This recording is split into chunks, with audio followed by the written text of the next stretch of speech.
Episode की शुरुआत में हम देखते हैं कि जब शियान को यीफाई शो की टिकट दिखाता है तो वो काफ़ी खुश हो जाती है और यीफाई को हक कर लेती है, जो कि शियान को बाद में रियलाइज़ होता है और वो उस ऑकवर्ड मोमेंट को भूल जाने के लिए बोलती है। इधर मिस्टर लियाओ को उसके असिस्टेंट सारे कंपनी का डेटा और वहाँ की सिचुएशन के बारे में बता रही थी। तभी मिस्टर लियाओ अपने असिस्टेंट से शान लिफांग कंपनी के बारे में पूछता है और वो उसे वीडियो वाली बात बताती है।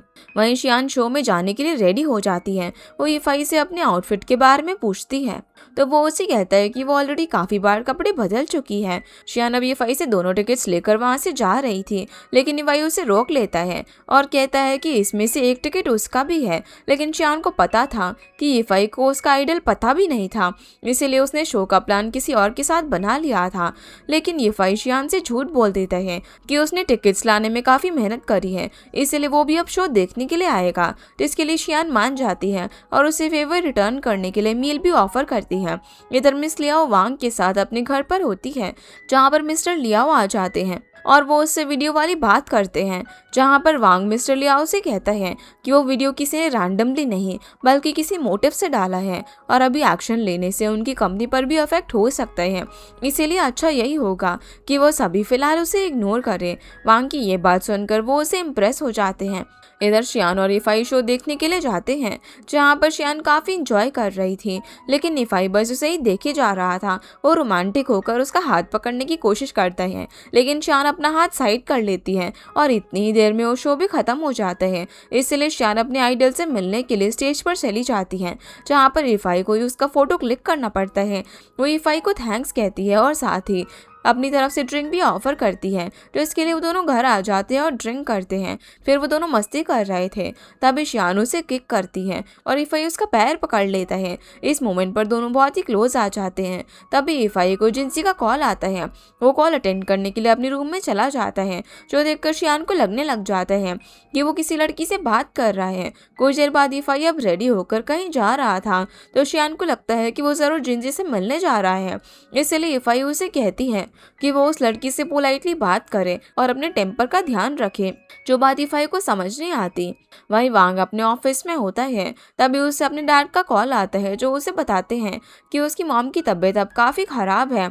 ऐसे में उन्हें हॉस्पिटल में एडमिट करना पड़ा, जहां उनकी सर्जरी होने वाली है। डैड उसे वहां पर बुला रहे थे, तो इसके लिए वो मान जाता है और शियान को कॉल करता है, जहां वो सारा गुस्सा उस पर ही निकाल रहा था और उसे अपनी फैमिली से दूर रहने की वार्निंग दे रहा था। तभी वहां पर यीफाई भी आ जाता है, जिसकी आवाज़ शियान सुन लेती है, लेकिन इतने में वांग कॉल कट कर देता है और उसके कॉल कट करने के बाद यीफाई वांग को बहुत मारता है। दोनों जब लड़ाई करके थक जाते हैं तो वांग बैठ जाता है और यीफाई से पूछता है कि भला उसने उसे क्यों मारा। तब यीफाई उसे कहता है कि वो शियान को परेशान करना छोड़ दे। ये बोलकर वो वापस से घर आ जाते हैं, जहाँ पर शियान उसी का वेट कर रही थी। जब वो देखती है कि यीफाई के फेस पर चोट के निशान थे, तो वो थोड़ी सी परेशान हो जाती है। वो उसे उसके फेस इंजरी के बारे में पूछती है, जिस पर यीफाई झूठ बोल देता है कि वो एक डेट पर गया था, जहाँ पर एक लड़की ने उसे थप्पड़ मार दिया। पर शियान को सच पता था। वो बोल देती है कि वो उसे पता है कि वो वांग से मिलने गया था, जिसके लिए शियान उसे थैंक्स कहती है और उसके फेस पर दवाई लगाती है। दोनों अब काफ़ी क्लोज आ जाते हैं और यीफाई शियान से कहता है कि कल न्यू ईयर पर वो घर जल्दी आएगा, ताकि वो दोनों साथ में अच्छे से डिनर कर सके, जिसके लिए शियान भी मान जाती है। इधर वांग को उसके डैड का मैसेज आता है, जो उसे बता रहे थे कि उसकी मॉम की सर्जरी सक्सेसफुल हो गई है और अब वो बिल्कुल ठीक है। ये पढ़कर वो इमोशनल हो जाता है। अब अगले दिन जब यू अपनी डांस क्लास में होती है, जहाँ पर वो सभी को डांस करके दिखा रही थी और सब उसकी तारीफ करते हैं, जो देखकर जुनचेंग की मॉम भी उसके साथ बैटल करने के लिए आ जाती हैं। उन दोनों के डांस करने के बाद वो अपनी क्लासेस के रजिस्ट्रेशन स्टार्ट कर देते हैं, जहाँ पर ज़्यादा लोग यू की तरफ जा रहे थे, इसलिए जुनचेंग की मॉम उन्हें फ्री क्लास का कहकर अपनी तरफ ले आती है। ऐसे में एक लेडी को यू के पास जाना था, लेकिन यू उसे किसी तरीके से मना लेती है और वो लेडी जुनचेंग की मॉम की क्लास ज्वाइन कर लेती है। फिर यू और जुनचेंग की मॉम साथ ही घर पर आते हैं, जहाँ पर जुनचेंग की मॉम उसे थैंक्स कहती है, जिसके लिए यू भी खुश थी। इधर लूजे दानियों से मिलने उसके घर पर जाता है, लेकिन वो वहाँ पर नहीं होती, इसलिए वो शियान को कॉल करके उसकी लोकेशन मांगता है। वहीं दानियो डेकोरेशन में हेल्प करने के लिए एक कैफे आई हुई थी और लूजे वहाँ पर आकर उसे बात करने की कोशिश करता है, पर वो काफ़ी बिजी थे, इसलिए वो उसे बाहर लेकर आता है, जहाँ वो उसे माफ़ी मांगता है और उसे एक बार वापस से शादी के लिए प्रपोज भी करता है, पर इस बार दानियो उसे मना करके वहाँ से चली जाती है, जिसके लिए उसे काफ़ी बुरा लग रहा था। इसीलिए वो शियान को कॉल करती है, जो कि इफाई के साथ शॉपिंग करके घर आई थी, क्योंकि वो दोनों साथ में डिनर करने वाले थे। लेकिन जब दानियो शियान को लूजे वाली सारी बात बताती है, तो शियान इफाई को डिनर के लिए आज रात मना कर देती है और उसे कहती है कि वो अपनी गर्लफ्रेंड के साथ आज रात डिनर कर ले, जो बात इफाई को फिर से समझ नहीं आती, और शियान भी वहाँ से चली जाती है। फिर इफाई अपने सारे दोस्तों को कॉल करता है ताकि वो आज रात पार्टी कर सके। वहीं शियान दानियो से मिलने के लिए आ जाती है, जहाँ पर वो उसे कहती है कि उसे कुछ भी समझ नहीं आ रहा कि अब वो क्या करे। वो बोलती है कि उसके और लूजे के ब्रेकअप के बाद उसमें अब बिल्कुल भी एनर्जी नहीं बची है।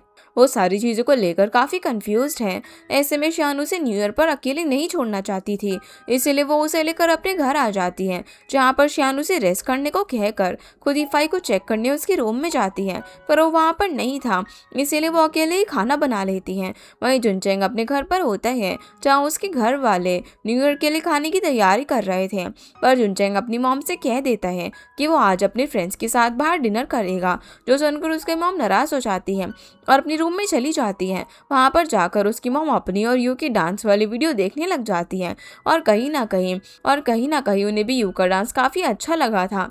तभी वहाँ पर डैड आ जाते हैं, जो कि मॉम से कहते हैं कि उसके लिए बेस्ट डांसर वही है। ये सुनकर मॉम खुश होती है।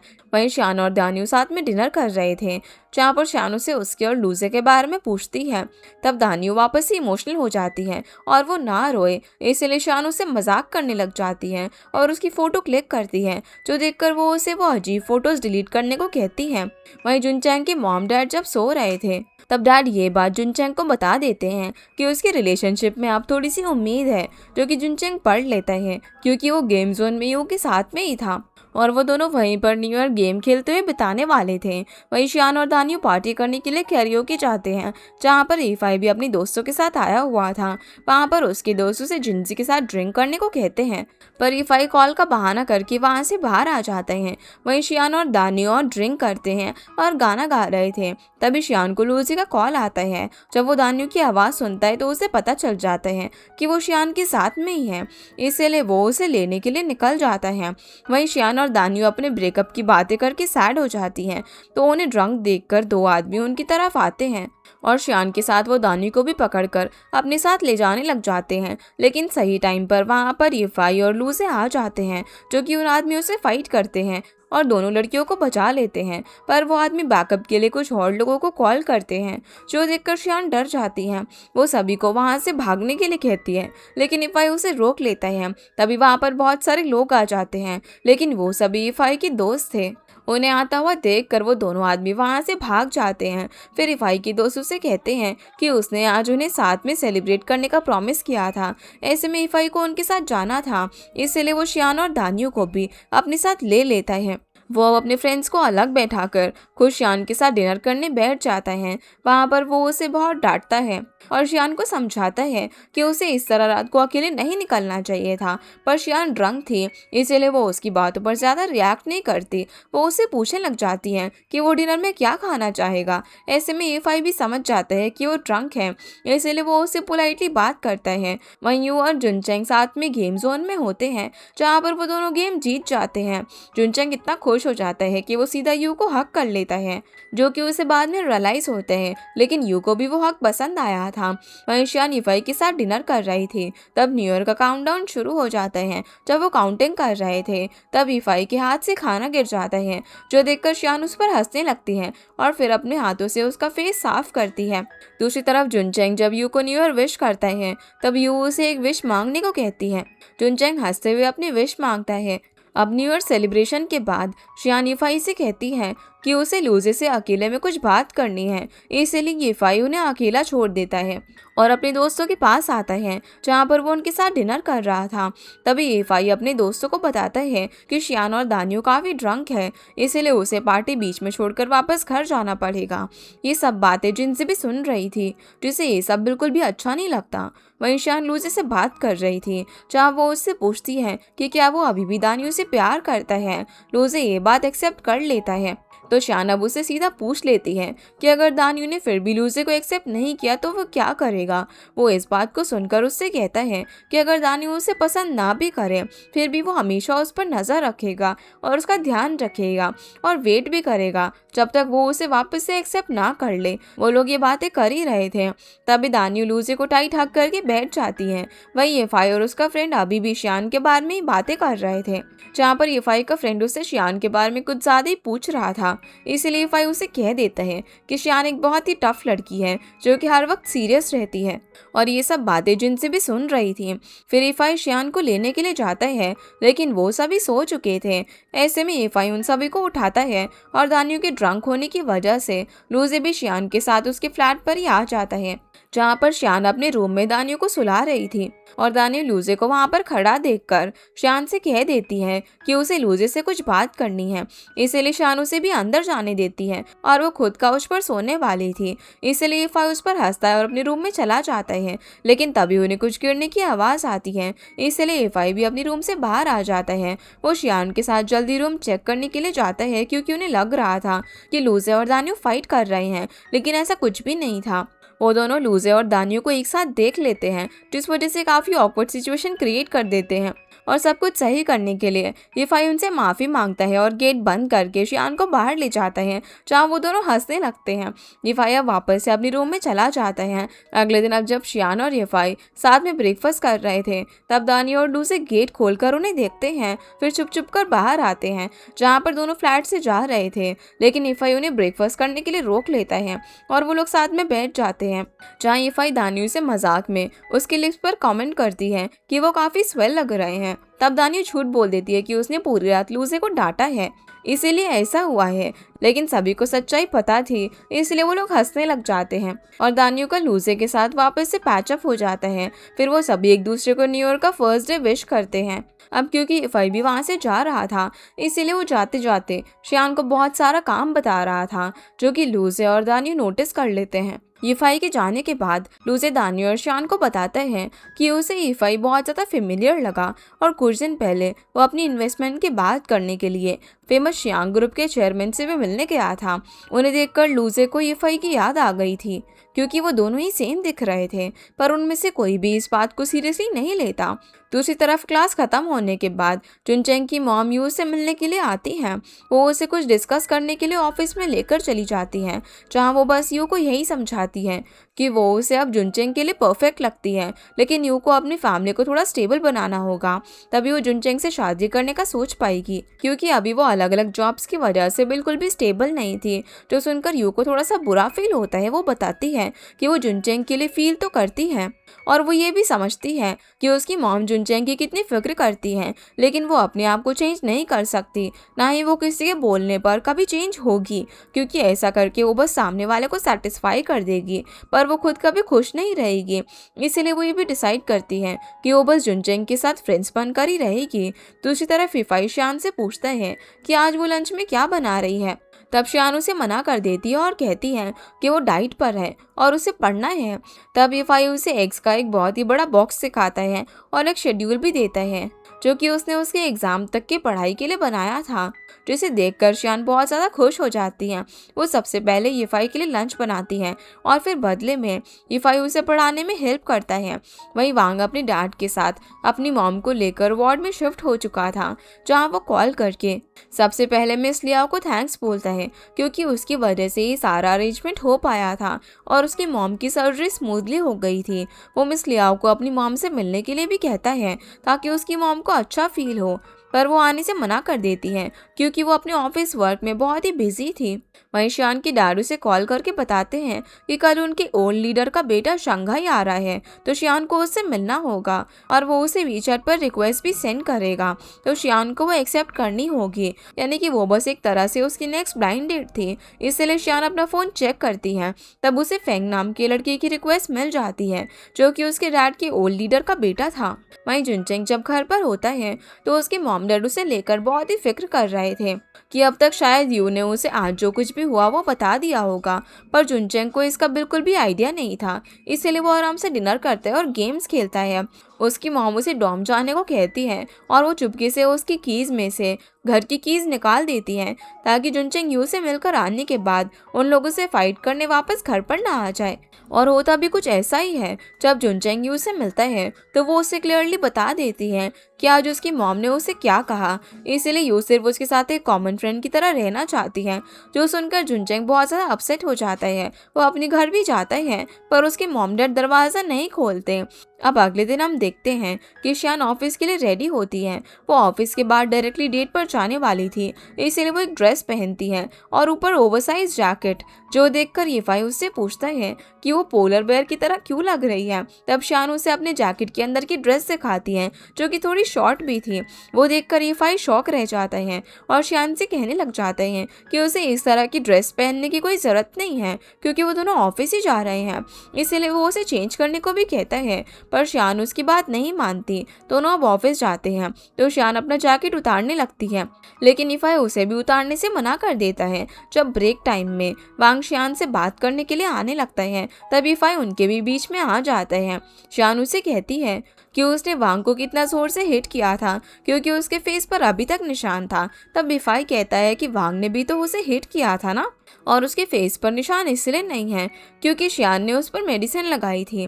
फिर शियान अपना काम करने लग जाती है। तभी वीचैट पर उसे येफाई की फ्रेंड जिनसी का एक वीडियो दिखता है जिसमें वो येफाई के साथ पार्टी कर रही थी। वो देखकर शियान समझ जाती है कि वो दोनों क्लोज फ्रेंड्स हैं, इसलिए वो भी अपने आप को एक चांस देने के लिए फेंग से मिलने चली जाती है। जब वो येफाई की कैबिन से क्रॉस हो रही थी तो उसकी कलीग उसकी ड्रेस की तारीफ करती है, जिस पर शियान झूठ बोलती है कि आज वो अपने ओल्ड क्लासमेट से मिलने जा रही है। ये बात येफाई भी सुन लेता है, इसलिए वो भी शियान के पीछे चला जाता है। उससे पूछता है कि उसका ओल्ड फ्रेंड कितना ओल्ड है। तब शियान बताती है कि वो ब्लाइंड डेट पर जा रही है। ये सुनते ही वो शॉक रह जाता है और ये बोलकर उसके पीछे चल देता है कि वो खुद पहले उस लड़की को अच्छे से ऑब्जर्व करेगा। इसीलिए वो एक मोटी लड़की से कवर अप लेकर शियान के पास वाली टेबल पर ही बैठ जाता है और उस लड़की को फ्री जिम मेंबरशिप के बहाने वहीं पर उसके साथ बिजी रखता है। जहाँ शियान फेंग से बात करना शुरू करती है। पहले तो वो बहुत ही अच्छे से उससे बात करता है लेकिन जैसे जैसे उनकी बात आगे बढ़ती है तो वो शियान को शादी के बारे में सोचने के लिए फोर्स करने लग जाता है। यहाँ तक कि वो उसे अपने अपार्टमेंट में भी नाइट स्टे करने के लिए इन्वाइट करता है, जो कि शियान को काफ़ी ऑफेंसिव लगता है। इसलिए वो उठकर वहाँ से जाने लगती है पर फेंग उससे काफ़ी रूडली बात करके उसका जैकेट पकड़कर उसे रोक लेता है और उसे कुछ बोलने ही वाला था पर येफाई पीछे से आकर उसे ठीक उसी तरीके से पंच करता है जैसे कि उसने वांग को किया था और वो उसे वहां से ये कहकर भगा देता है कि वो शियान जैसी लड़की बिल्कुल भी डिजर्व नहीं करता। दूसरी लड़की भी येफाई से इम्प्रेस हो जाती है और वो जिम मेंबरशिप के लिए हाँ बोल देती है और येफाई को अपना पर्सनल ट्रेनर बनने को कहती है, जो देखकर शियान को बहुत ही फनी लगता है। फिर वो दोनों वॉक करके घर जा रहे थे तब शियान उसे टीज करने लग जाती है कि येफाई उसकी कितनी केयर करता है कि वो सभी को पंच करता रहता है। तब येफाई क्लियर करता है कि वो बस उसका टीचर होने की वजह से उसकी केयर कर रहा था। शियान को अब ब्लाइंड डेट्स पर नहीं जाना चाहिए, जहाँ वो दोनों एक दूसरे से बात कर ही रहे थे कि उनके अपार्टमेंट के बाहर उन्हें जिनसे मिल जाती है, जिसे देखकर शियान जेलस फील कर रही थी और काम का बहाना करके घर चली जाती है। उसके जाने के बाद जिनसे येफाई से पूछ लेती है कि वो शियान के साथ अपार्टमेंट शेयर क्यों कर रहा है और वो न्यू ईयर ईव पर भी उसके साथ ही ड्रिंक कर रहा था, जबकि उसे तो ड्रिंक करने वाली लड़कियां बिल्कुल भी पसंद नहीं है। पर येफाई इनमें से एक भी बात का जवाब नहीं देता और जिनसी को उसके पर्सनल मैटर से दूर रहने को कहता है। फिर येफाई उसे अपने फ़ोन में वही वीडियो दिखाता है जो कि जिनसी ने सोशल मीडिया पर डाल रखी थी। येफाई उसे अगली बार ऐसा करने से मना करता है, जिसके लिए वो मान जाती है और इस चीज़ के लिए माफ़ी मांगती है। फिर येफाई अपने फ्लैट पर आता है जहाँ पर शियान ऑलरेडी गुस्से में बैठी हुई थी। वो उससे पूछने लग जाती है कि आखिर जिनसी जैसी ब्यूटीफुल और सोशल मीडिया इन्फ्लुएंसर ने उसमें ऐसा क्या देख लिया कि वो उसे लाइक करती है। तब येफाई उसके पास आता है और उससे पूछता है कि क्या शियान जेलस फील कर रही है, लेकिन शियान झूठ बोल देती है कि उसे कोई जेलसी नहीं हो रही। फिर शियान अपने रूम में चली जाती है जहाँ वो अपनी डैडी से बात करती है और उसे भी यही पूछती है कि क्या वो सच में अब येफाई को लाइक करने लग गई है। तभी वहाँ पर येफाई भी आ जाता है, इसलिए शियान अपना डैडी छुपा देती है। वहीं येफाई अपने रूम में मिरर में देखकर खुश हो रहा था क्योंकि उसे पता था कि शियान जेलस होने लग गई है, जिसका मतलब साफ था कि वो भी उसे लाइक करती है। अगले दिन अब वांग अपनी मॉम से मिलने के लिए हॉस्पिटल आता है, जहाँ पर उसकी मॉम उसे समझाती है कि शियान उसके लिए अच्छी है, उसे एक बार उसे वापस से बात करके रिलेशनशिप में आना चाहिए। वान उस टाइम पर तो उनकी बात पर एग्री करता है, क्योंकि उसकी मॉम की अभी सर्जरी हुई थी और वो नहीं चाहता था कि उसकी मॉम किसी परेशानी की वजह से वापस से बीमार हो जाए। वहीं शियान अपने घर पर होती है, तभी उसे उसके डैड का कॉल आता है, जो कहते हैं कि जिस लड़के के साथ वो ब्लाइंड डेट पर गई थी उसके बारे में उन्हें पता चल गया है। अब डैड उससे माफी मांगते हैं, क्योंकि उनकी वजह से इतना सीन क्रिएट हुआ था। वो उसे ईफाई के बारे में पूछते हैं, क्योंकि उन्हें पता चल गया था कि उस लड़के को ईफाई ने मारा था। ऐसे में डैड उससे ईफाई का फैमिली बैकग्राउंड के बारे में पूछने लगते हैं। तभी ईफाई भी अपने रूम से बाहर आ जाता है। वो शियान और उसके डैड की बातें सुनने लगता है, जहाँ पर वो शियान को कॉल पर बात करते हुए देखकर बार बार बेबी बोलकर उसे डिस्टर्ब कर रहा था। इससे डैड समझ जाते हैं कि ईफाई वहीं पर है और शियान ऐसे में कॉल कट कर देती है। तभी उसे वापस से कॉल आता है और ईफाई को लगता है कि ये कॉल फिर से उससे डैड का होगा, लेकिन वो वांग का कॉल था।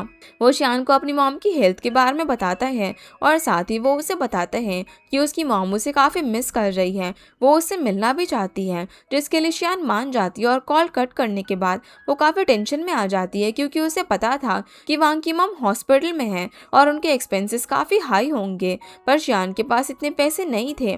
और ऐसे में ईफाई उससे कहता है कि उसे अपने फ्रेंड्स या फिर फैमिली से कुछ पैसे ले लेने चाहिए।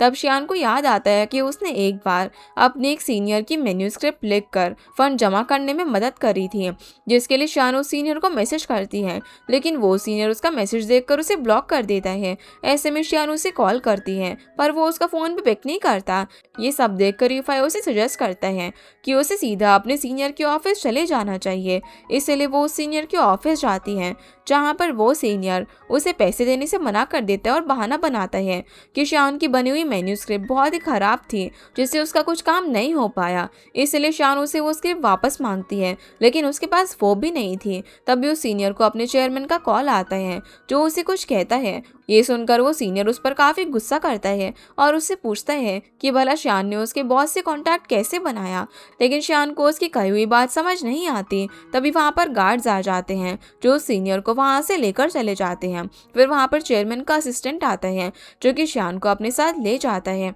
और उसे कहता है कि वो आज जो भी हुआ उसके लिए माफ़ी मांगना चाहता है, क्योंकि ये उनकी कंपनी की रेपुटेशन की बात थी। ऐसे में वो शियान के जो भी पैसे थे वो लौटा देंगे। वहीं जुन चेंगयू का वेट कर रहा था, लेकिन वो बाहर आने पर उससे कोई बात नहीं करती। इस वजह से वो उसे रोककर कहता है कि उसे उसकी किसी भी जॉब से कोई प्रॉब्लम नहीं है।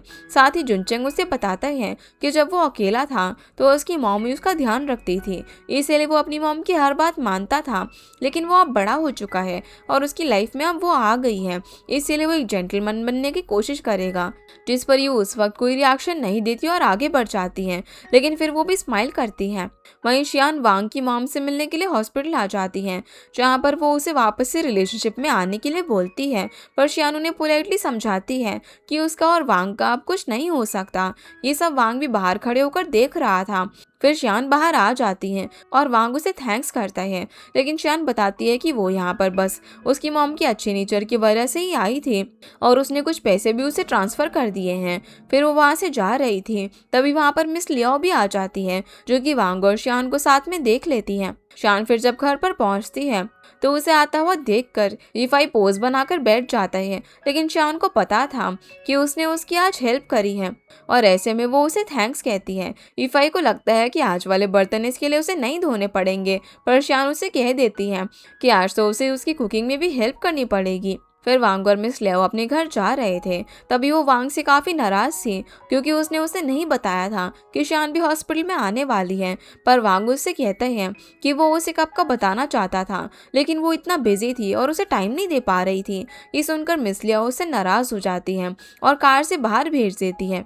इधर मिस्टर लियाओ से मिलने के लिए दूसरी कंपनी का चेयरमैन आता है और उन्हें अपने साथ काम करने का ऑफर देता है, जिसके लिए वो मान जाते हैं। सीन अब वापस से शियान पर आता है, जहाँ वो देखती है कि कुछ लोग सोशल मीडिया पर शान लिफांग कंपनी को हेट कमेंट्स दे रहे थे। ये देखकर वो जल्दी से ईफाई को भी ये बात बताने जाती है, पर वो वॉशरूम में था, इसलिए वो दरवाज़ा नॉक कर रही होती है। तभी ईफाई डोर खोल देता है, जिस वजह से वो नीचे गिर जाती है और साथ में वो ईफाई का लगाया हुआ टॉवल भी खींच लेती है, जिससे उनका काफ़ी ऑकवर्ड मोमेंट बन जाता है। इसलिए शियान चुपचाप अपने रूम में आ जाती है, जहाँ पर उसकी एक कलीग उसे कॉल करके बताती है कि उन्होंने एक इम्पॉर्टेंट मीटिंग रखी है और उसे अटेंड करने के लिए शियान बाहर निकलती है, तो उसके साथ ईफाई भी बाहर आ जाता है। वो दोनों जब एक दूसरे को देखते हैं तो शियान सीधा उससे कह देती है कि उसने आज कुछ भी नहीं देखा। ऐसा कहकर वो वहाँ से चली जाती है। अब मीटिंग में मिस लियाओ सभी पर काफ़ी गुस्सा होती है और चिल्लाने लग जाती है। वो उनसे सजेशन मांगती है कि उन्हें अब आगे क्या करना चाहिए। सभी अपना सजेशन दे रहे थे, लेकिन जब शियान की बारी आती है तो मिस लियाओ उसकी बात ही नहीं सुनती और उसे मीटिंग से निकाल देती है, जो कि सभी के लिए थोड़ा सा शॉकिंग था। पर मिस लियाओ के आगे यीफाई और फांग भी कुछ बोल नहीं सकते थे, इसलिए शियान को वहाँ से जाना ही पड़ता है। और उसके बाहर निकलने पर फांग भी उसके पीछे आती है। वो उसे मीटिंग वाली बात के लिए माफ़ी मांगते हुए कहती है कि वो इस बारे में चेयरमैन से बात करेगी। और इसी के साथ हमारा ये एपिसोड यहीं पर ख़त्म हो जाता है। तो गाइस, ये थी आज की वीडियो एंड होप आप लोगों को ये वीडियो पसंद आई होगी। तो इस वीडियो को लाइक कर चैनल को सब्सक्राइब ज़रूर कीजिएगा। आपसे फिर मिलते हैं इस ड्रामा के अगले एपिसोड में। तब तक के लिए गुड बाय।